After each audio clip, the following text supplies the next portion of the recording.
Well, for more on this, we're now joined by one of the commissioners of the South African Human Rights Commission, Philile Ntuli. Thanks so much indeed for joining us and welcome to the program. Good evening, Peter. Good evening to your viewers, and thank you very much for inviting us to your program. This gathering, really important on a global level. It's hard to believe that it came into being 21 June 1946. And what that tells me is that this has been a long struggle. Has progress been made? Indeed, Peter, you're right. It's been quite a long struggle for the women of the world in general, but especially for the women in the developing world, or the so-called third world. You'll remember that South Africa, due to its past of colonialism and apartheid, could not in many ways participate in these international fora that look at the issues of gender equality and women's empowerment. And it was only mainly towards the tail end of the apartheid era that we were able to fully participate in these platforms. And you'll remember also that we signed the 1995, especially Beijing Declaration and Platform for Action, which then enjoined us to the United Nations processes, particularly the Commission on the Status of Women processes. And you will also notice that South Africa has been leading in realizing the aspirations of the Beijing Declaration in terms of the increased numbers of women in leadership positions, ensuring that policy frameworks are gender responsive in many areas and sectors of life. But perhaps where the gaps still exist is in then ensuring that these policy aspirations are also realized in terms of implementation. And this is where we need now to pay more focused, so that these historical struggles, as you clearly point out, that date back to the 1940s, are not lost along the way, but that we ensure that there is meaningful impact that brings the policy into practice. All right, we'll unpack that a little bit more now, but we came to the party late, but how significant is it that South Africa gets to chair this commission for the next 2 years, and what might that mean for South Africa and the continent? Indeed, Peter, this is quite a critical moment for South Africa. You'll remember that this is not our first time taking a leadership position in the institutions, particularly of the United Nations. You'll remember that the head of the United Nations Women was also South Africa's Phumzile Mlambo Ngcuka. So in many ways, this chairpersonship is a continuation of our leadership within these fora. As I mentioned also earlier, that in 1995, we signed the Beijing Declaration and Platform for Action. Amongst the various measures through which we are assessed according to that Beijing Declaration and Platform for Action is the institutionalization of gender equality and women's empowerment programs through what is called a national gender machinery. And South Africa's national gender machinery is one of the most globally revered amongst our both developing as well as developed countries. So this definitely tells us that South Africa has played a leading role in these platforms.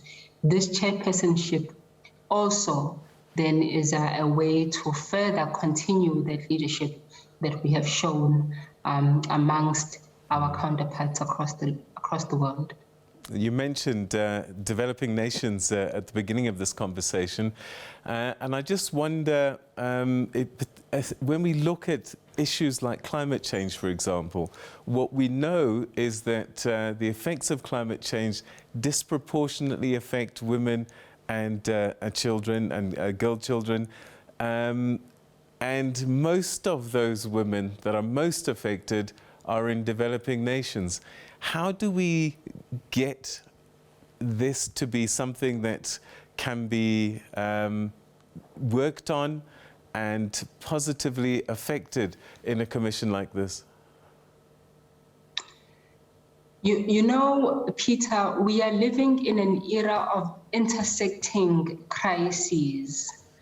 So not only are we faced with this climate crisis that mainly affects those in rural and fast-growing areas, but there's also the effect of the global economic crisis, as well as the COVID-19 and health pandemic that has affected all of us, but particularly those who are poor, those who are mainly in the rural landscapes. And certainly when it comes to the effect of climate change, it is not just the communities in the more rural landscapes, but it is the women within these communities who are then faced with the extra burdens of not only having to take care of their families and themselves, but then also having to do so under trying circumstances such as droughts and desertification mean that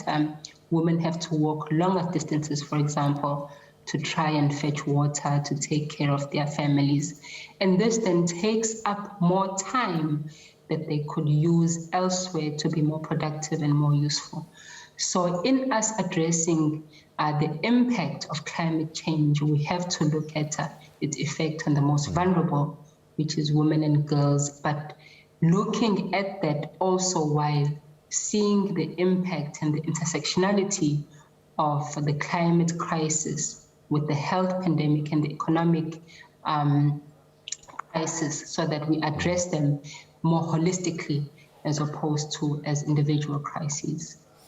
All right, so that's climate change, but other issues, and I'm going to focus on Africa more than the rest of the world, even though I know this is a global gathering.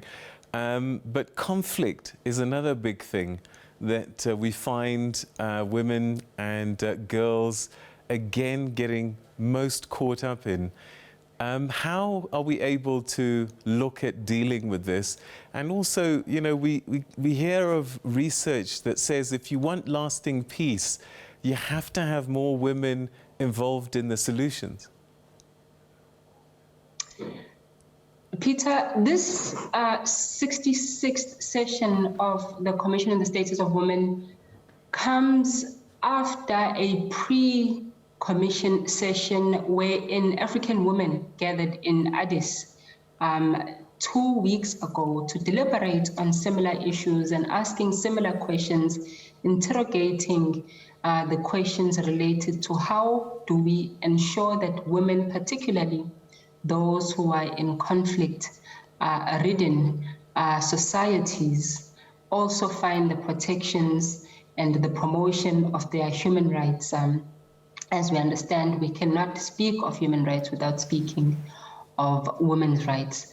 So in answering your question, the response that is going to be found that is more meaningful for women in conflict-ridden societies is also going to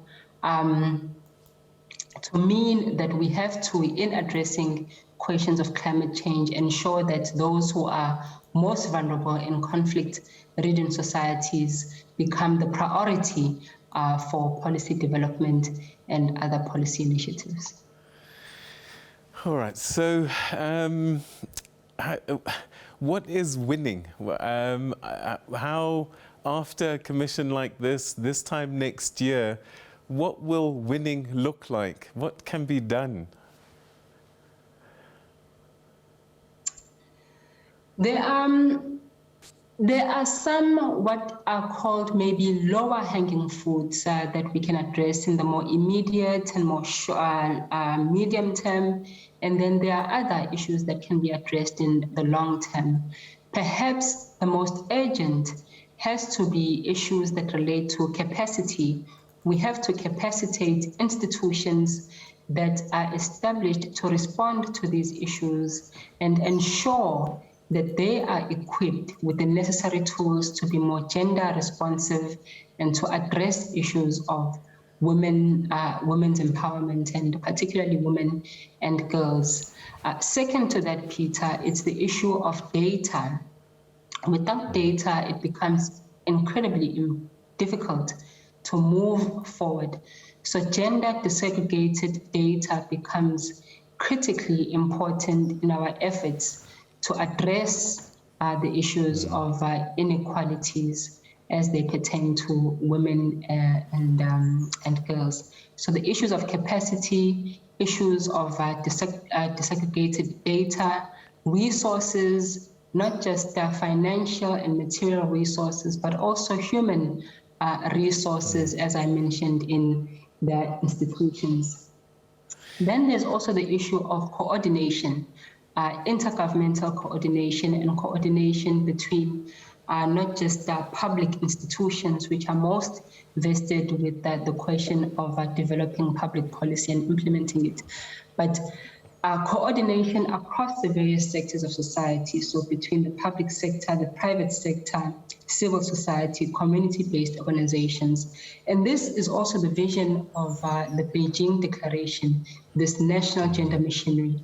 This has to be taken more seriously if we are going to move forward and make changes.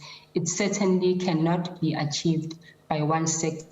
It needs an all-of-society approach, and it is only through these coordinated efforts that we can begin to move forward in more meaningful ways.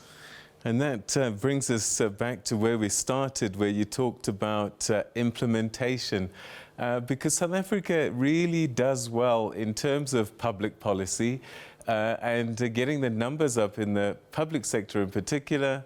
If you look at Parliament and look at government, women are everywhere, but somehow it's not making effectual change that people can feel, that women can feel on the ground. Why is that?